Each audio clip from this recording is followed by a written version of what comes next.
Perkenalkan, nama saya Yosefa Antiavalo, NIM 3311959.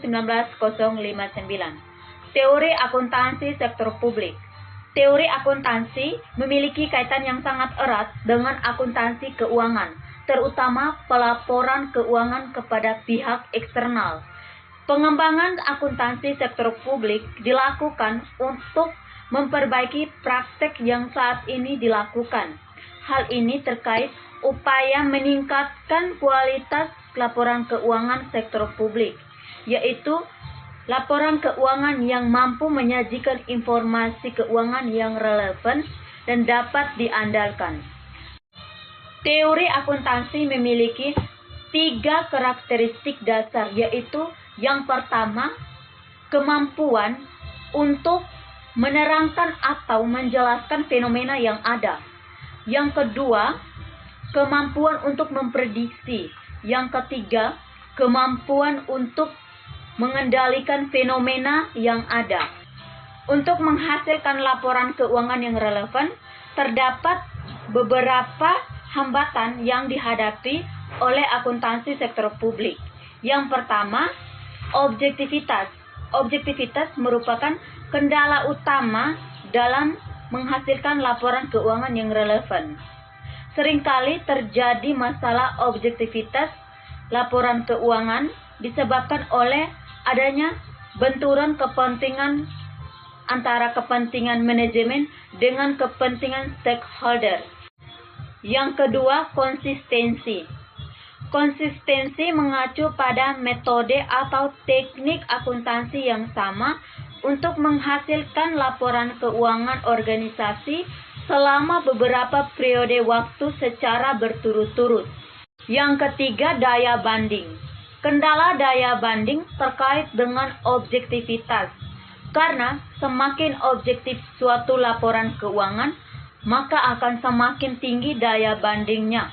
Karena dengan dasar yang sama akan dapat menghasilkan laporan yang berbeda. Yang keempat, tepat waktu.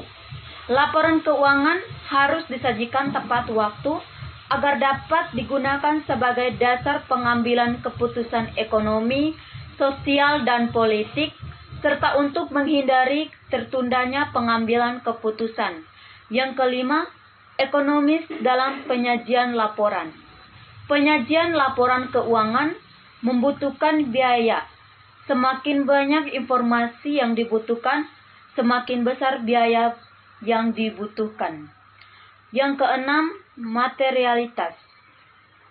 Suatu informasi dianggap material apabila mempengaruhi keputusan atau jika informasi tersebut dihilangkan akan menghasilkan keputusan yang berbeda. Nama saya Rofina Moirwa dengan NIM 3311964. Perlunya sistem akuntansi sektor publik. Ruang lingkup akuntansi keuangan pemerintah meliputi semua kegiatan yang mencakup pengumpulan data, penganalisian, pengklasifikasian, pencatatan, dan pelaporan atas transaksi keuangan pemerintah sebagai suatu entitas, serta penafsiran terhadap hasil-hasilnya. Masih 1978 dalam GLIN 1993 menjelaskan aturan dasar sistem akuntansi keuangan sebagai berikut. Yang pertama, identifikasi kegiatan operasi yang relevan. Hanya kejadian kegiatan ekonomi yang relevan saja yang akan dicatat dalam sistem akuntansi keuangan.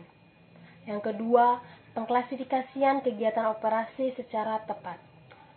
Penentuan waktu pengakuan untuk setiap jenis operasi atau time of reckoning. Misalnya, ketika barang diterima atau pada waktu pemesanan. Yang ketiga, adanya sistem pengendalian untuk menjamin reliabilitas. Sistem pengendalian ini memiliki 2 komponen, yaitu yang pertama komponen formal dan yang kedua komponen substansial. Yang keempat, menghitung pengaruh masing-masing operasi. Baik akuntansi sektor publik maupun swasta direkomendasi untuk menggunakan sistem pembukuan berpasangan dalam mencatat akuntansi transaksi. Nama Yohana Triani Febriana Noe dengan NIM 331191002. Di sini saya akan menjelaskan tentang standar akuntansi sektor publik. Standar akuntansi sektor publik diperlukan untuk menjamin konsistensi dalam pelaporan keuangan. Hal-hal yang harus dipertimbangkan dalam penetapan standar akuntansi. Yang pertama, standar memberikan pedoman tentang informasi yang harus disajikan dalam laporan keuangan, kinerja, dan aktivitas sebuah organisasi.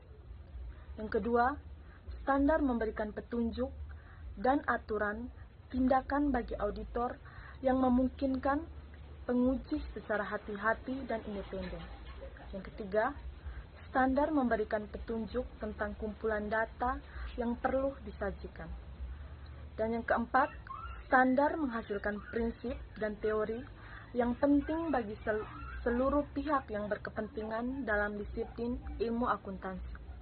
Kemudian, manfaat standar akuntansi sektor publik, yaitu yang pertama, meningkatkan kualitas dan reliabilitas laporan akuntansi dan keuangan organisasi sektor publik, khususnya dalam hal ini organisasi pemerintahan. Yang kedua, meningkatkan kinerja keuangan dan perekonomian.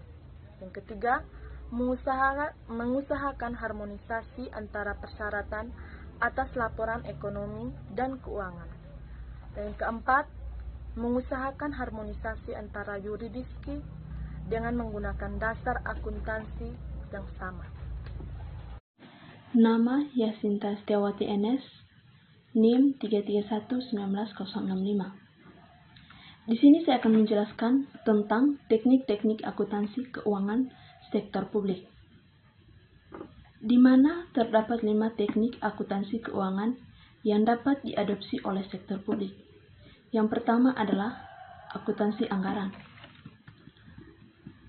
Teknik akuntansi anggaran merupakan teknik akuntansi yang menyajikan jumlah yang dianggarkan dengan jumlah aktual yang dicatat secara berpasangan. Teknik akuntansi anggaran dapat membandingkan secara sistematik dan kontinu jumlah anggaran dengan realisasi anggaran. Tujuan utama teknik ini adalah untuk menekankan peran anggaran dalam siklus perencanaan, pengendalian, dan akuntabilitas. Yang kedua, akuntansi komitmen.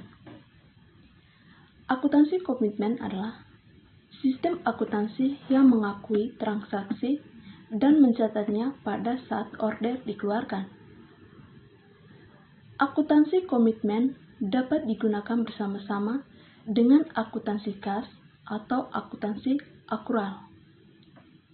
Tujuan utama akuntansi komitmen adalah untuk pengendalian anggaran. Yang ketiga, akuntansi dana.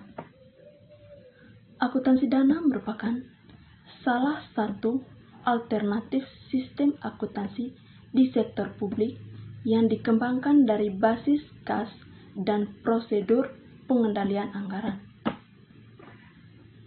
Di sektor publik, dana kas cukup penting dan berpengaruh terhadap pengambilan keputusan.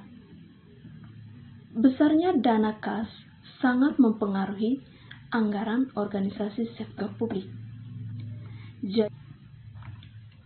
Yang keempat,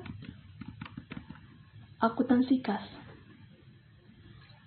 Sistem akuntansi ini hanya mengakui arus kas masuk dan kas keluar. Rekening keuangan akhir akun akan dirangkum dalam buku kas.